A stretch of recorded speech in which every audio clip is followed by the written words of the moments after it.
Grand Matin Sud Radio, 7h, 8h30, Patrick Roger. Il est 7h42, l'édito politique avec vous, Alexis Poulain. Bonjour Alexis. Bonjour.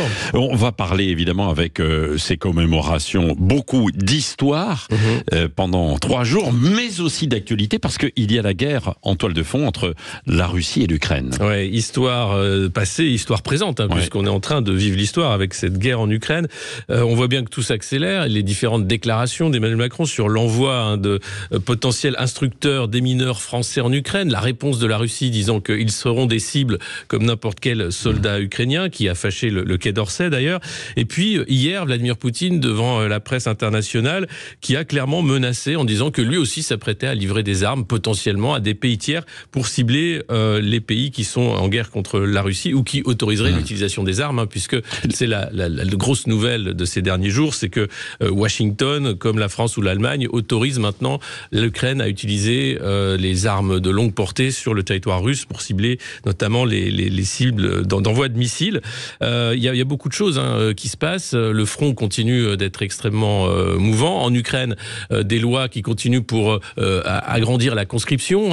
Le consulat et l'ambassade des États-Unis en Ukraine a dit aux binationaux ukraino-américains de ne pas venir en Ukraine parce qu'ils ne pourraient plus repartir.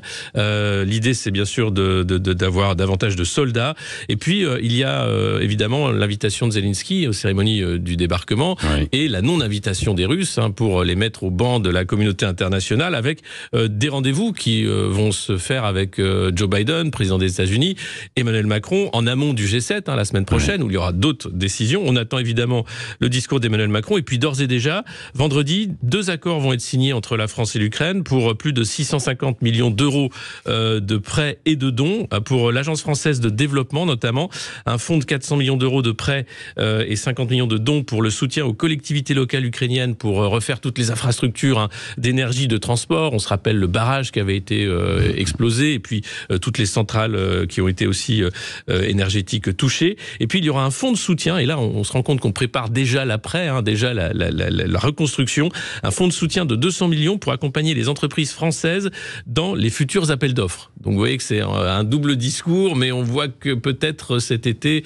on arrivera à des négociations, puisqu'il y a ce forum en Suisse pour la paix, à savoir que les Russes, là encore, ne sont pas invités, mais on espère qu'il y aura peut-être des avancées pour limiter les dégâts. Oui, Zelensky qui reste jusqu'à samedi en France. Donc, d'où ces différentes accords qui vont être passés.